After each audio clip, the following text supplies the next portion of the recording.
Good morning, folks. How's everyone? This is Debo, live from the toy room. Huh? Second simulcast. I had moved Rumble over here so I could try to get it underneath the light. I took the globe off my light because the Rumble video was dark. Yeah, like I went back and tried to watch it. I knew it was going to be pretty dark because of the camera. The camera on this phone is not as good as the camera on the other two devices. So it was a little dark, man. So I took the globe off the light fixture and put another light bulb in there and moved this phone right underneath the light so it tried to be a little brighter. I uh I hope it's going to do better. It's still not near as bright, but I think it'll work. I think it'll work. The toys for today is Pez dispensers, right? And I forgot where I picked these up at. I got a whole bunch of them somewhere, right? This Mandalorian and Mario. The ones I got are all Star Wars and like Nintendo themed. Nintendo themed. Nintendo themed. Sometimes I have a problem with my S's. But I thought they were really cool, man. My mom, she tries to get me just any old Pez dispenser, and it's not Pez dispensers that I collect. It has to be Star Wars or Nintendo themed, obviously, or just something cool. It's got to be a themed Pez dispenser. I don't want a Santa Claus Pez dispenser. You know what I mean? Anyway, I hope this video finds everyone well. This is my second simulcast. Hello Rumble, hello Facebook, and hello YouTube. I hope, man, I'm just honored to be with everyone today. It's Thursday, October 17th. It's just another glorious day for me, man. Getting to spread the message, man. Another day clean and sober for me. We've all got today. Man, I used to watch those recovery rallies and people like, how much you got? How much time you got? And they'd be like, I've got today, because they don't want to seem boastful, because really it's all up to God. You know what I mean? I give to every man so no man can boast, you know. Uh, we are still in the devotional book, The Mission Possible by Tim Tebow. Right? Right? Man, I think this is going to turn out so good. Uh, three different three different ones, three different ones at the same time. Uh, the reason why these devotional books is so good, excuse me, because I won't be able to get every day. You know what I mean? I won't be like I done 15 and now I'm doing 17. But 16 is really good. The name of it looked really good. It's closer than a gun. You know what I mean? So maybe if I keep going, I can get closer than a gun next year. I might hit closer than a gun next year. It looked really good though. But the devotionals go by the dates, like October 17th. Seek and find.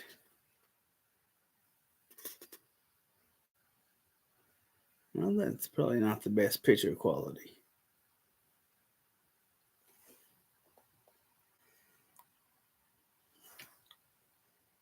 Especially for Rumble, man. I know that's getting pretty dark, but I've tried to open up this window behind me and I took the globe off.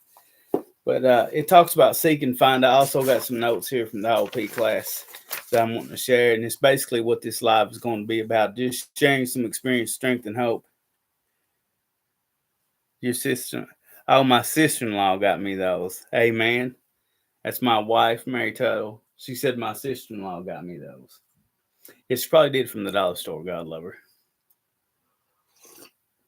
She works at the dollar store. She also got me a couple of days ago. She also got me the Mandalorian doll.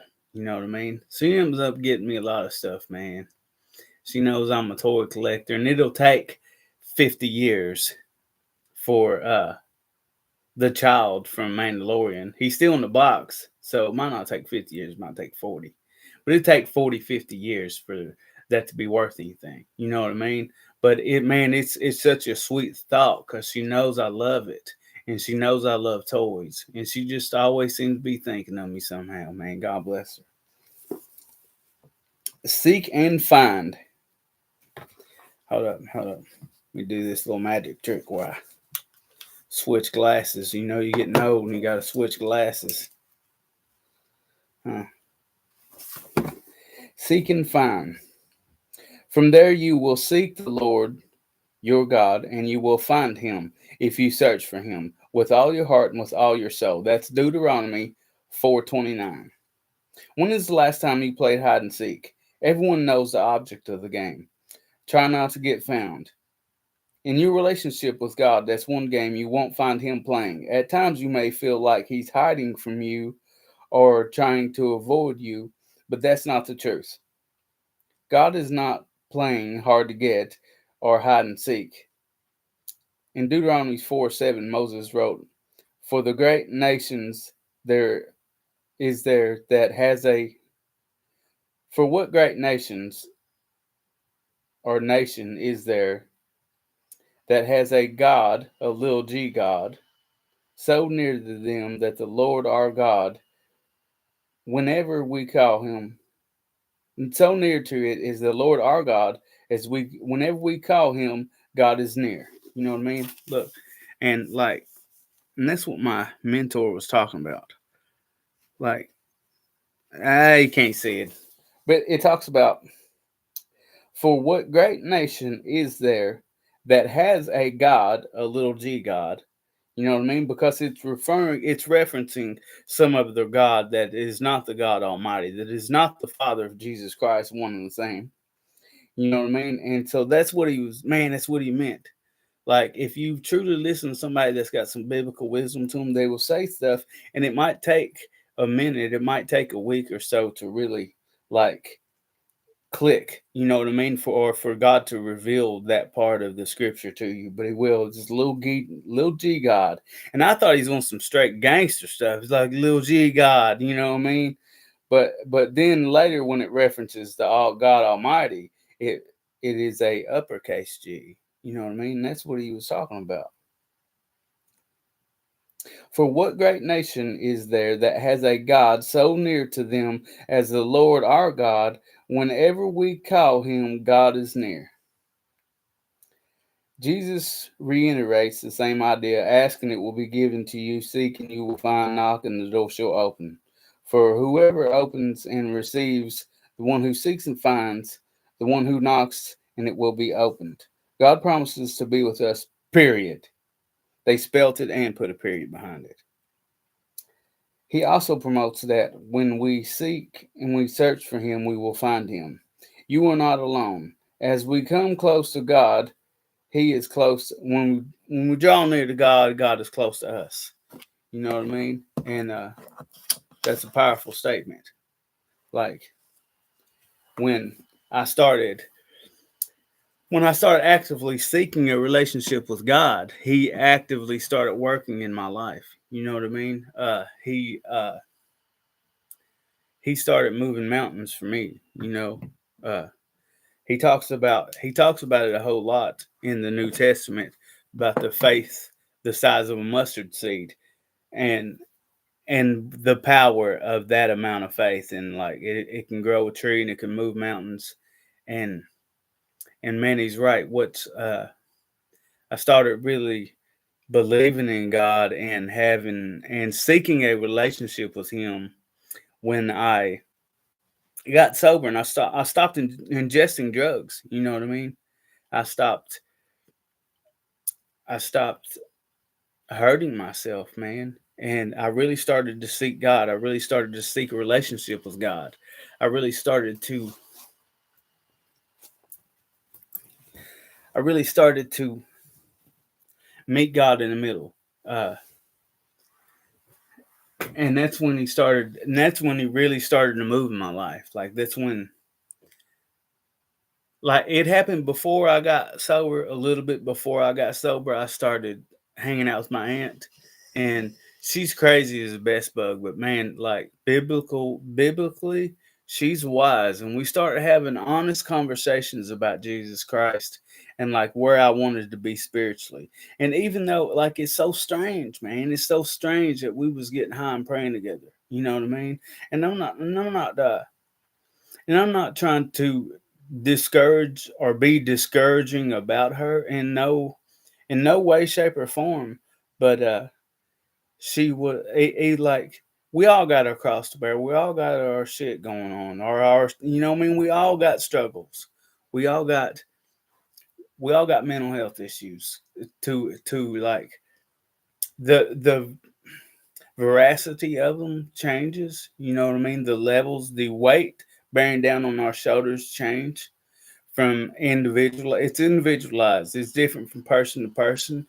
So I'm not trying to talk negatively about her in no shape, form, or fashion. But man, she's like we would pray together. Like I was still trying to grow hair, man. I remember sitting up in her house. I would put my hair to the side like a Donald Trump come over, and then I tried to put it right back, and then I tried to part it right down the middle. And I would, you know, I was still trying to find myself. You know, because God let some relationships fall apart so He could let some greater ones come together. You know, and still today, that's what it means by rejoice in your struggles. Because when God is letting something fall apart, He is slowly, without you knowing about it, building something greater for you. And I just didn't know it. Like He kept putting these roadblocks up and letting these relationships that were not healthy for me to begin with fall apart because He had this great relationship for me. And she's like, I'm going to pray that God sends somebody right to you. You know what I mean? And He did. He sent an angel, man, right down from heaven. You know what I mean? And for her to put up with my addiction, for her to put up with God bless my family, for her to put up with my family, crazy, crazy. How does she even do it? How does she even do it? Because she's a soldier. She's a true, she just, it's that song. Don't you want somebody to love? Oh, you need somebody to love. Yeah, she needed somebody to love really bad, and and like God revealed to her that I was worth fighting for, that I was worth waiting on, that I was worth waiting around to mature, you know. And that's what she done. She waited on me to season out like good wood, you know. Uh,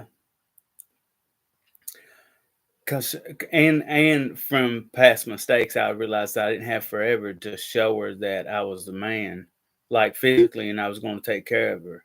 You know, because she didn't much more had a man that worked. You know what I mean? She got with me, and I was living right above my job. I worked a horse farm, and I lived right above the horses in a little loft. You know what I mean? And I would just wake up and walk down every morning and go to work. I'd be waking up 4 o'clock in the morning and go feed horses and go clean out horse stalls.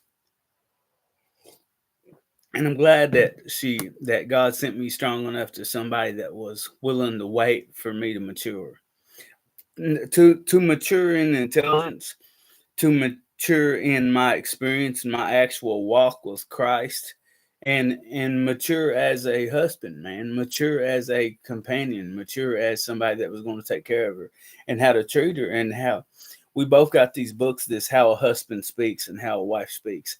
And we ain't made it much into it because she works 60, 70 hours a week. But once we do find the time to actually sit down and work these, I like God sent me somebody that's willing to work and that's willing to try, you know. And really, that's all I needed was somebody.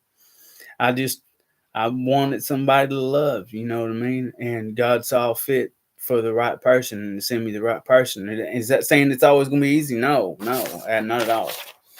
Let's get to the OP notes, huh? Let's move on. Let's move on. Segue. Thoughts stopping. We got to talking today about thought stopping.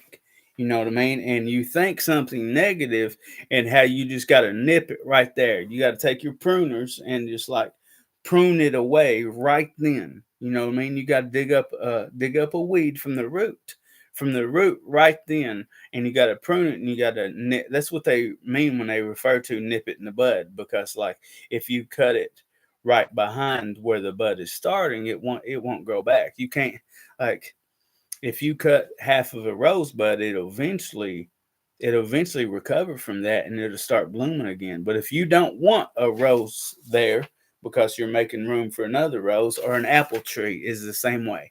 Like, you might have to cut a few apples and a few buds from the apple tree off because you're making room for other apples to fully mature. You know what I mean? That's what they mean by nip it in the bud. And that's what thought stopping was. And like that's probably the most difficult part of my recovery, and my most difficult part of my experience in my walk with Christ is nipping stuff in the bud. And is like really taking the time to, as soon as it starts, is to stop it. And like, I'll get on a good row for a couple of weeks, and then I'll let negativity creep right back in. But that's like, I think that's part of every Christian struggle. You know what I mean?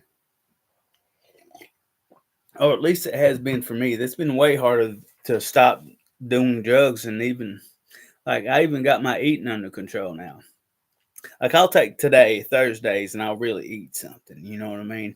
But every other day of the week, I'm really on that, getting it in between that 12 to 1,500 calories. You know what I mean? So even now, eating isn't out of control for me. Can it slowly get back to where it's out of control? Absolutely, if I let it. You know what I mean? I have to keep myself disciplined, keep myself on top of it. But let's see, one second. Let's move on.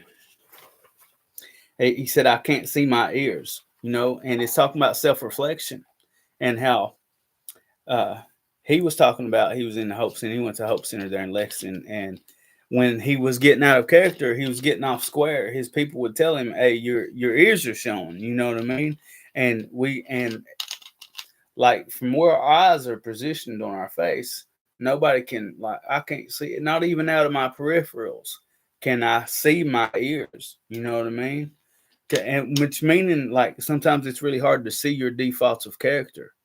It's really hard for you to set and self-reflect over yourself and see your defaults of character, which comes to the phrase, your ears are showing, which means your defects of character are showing. Looks like sometimes I don't feel good sometimes, man. Like, I'll wake up and tired, and like, I take a lot of medicine, and my numbers get high. Sometimes my platelet numbers get high, or I didn't get enough sleep in the night before, or sometimes it don't even have to be that. Sometimes I just wake up and don't feel good, man. The big ugly C word or whatever, that people are so scared of.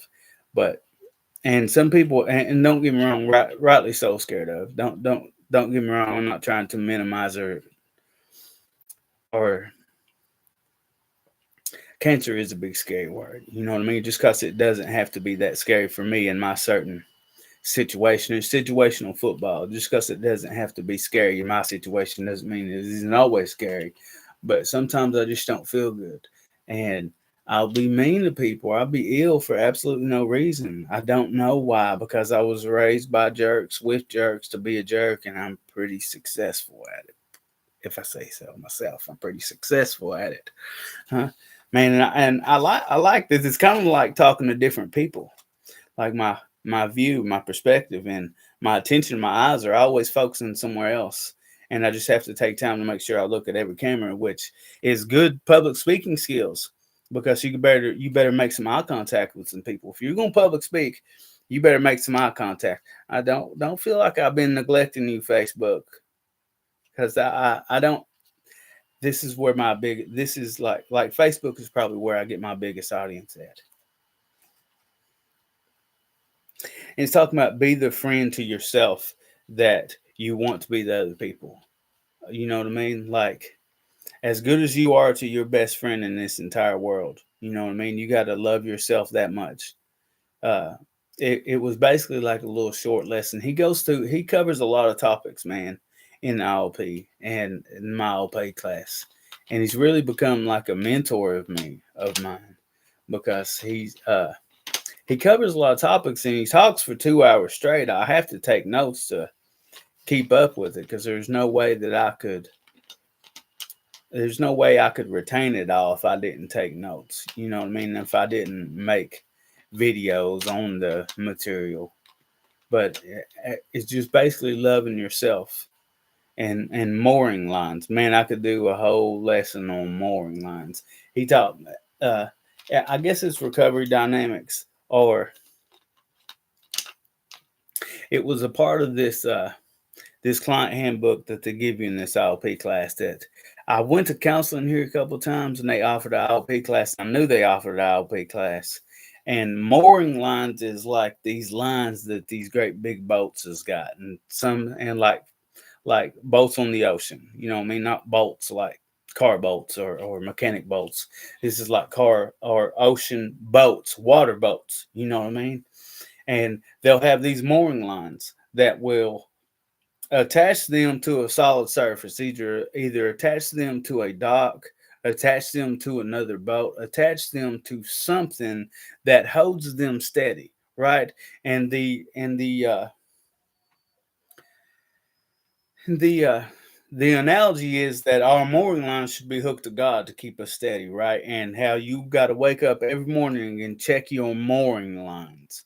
Uh, I wish I had I wish I knew what page it was. I would show you the depiction, but it's a boat basically with these lines attached to this great big dock or another boat, and like how if you work the ship, if you do ship work, you know what I mean? You got to wake up every morning and check those mooring lines. And for me, that looks like reading the Bible, man. That looks like waking up and praying and thanking God and and my good friend Chris, he talked about uh, how I should pray to let God lead, that God and direct me. You know what I mean? How I should pray and ask God to use me the most efficiently way that He can. You know what I mean?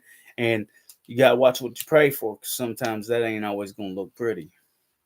But you got to wake up every morning and self care. You got to wake up every morning and check your mooring lines. And that means make sure whatever you're attached to keep you steady, because you don't want to wake up in the morning and be way out in the ocean. You know what I mean? Your anchor and your mooring lines. You better wake up in the morning, check that anchor and your mooring lines, and see who you're attached to.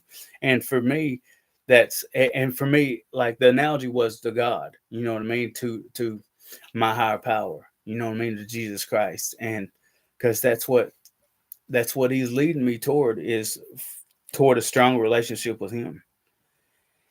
Anyway, man, I could do a whole lesson on that, and I probably will. Like that client handbook is just going to be material for my next job, and like I don't know what that's going to look like, because case management is not going to look like that. It's not going to have no teaching. It's basically just going to be resources and helping people, and more of like more not a director type role, but more of taking care of like court dates and bed letters and stuff like that. So my next job is going to be totally different from my first job.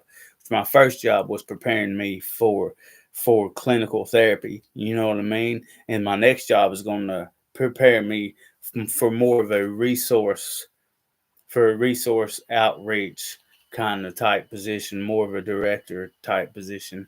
Anyway, I love you guys from the bottom of my heart. And this is Debo live from the toy room.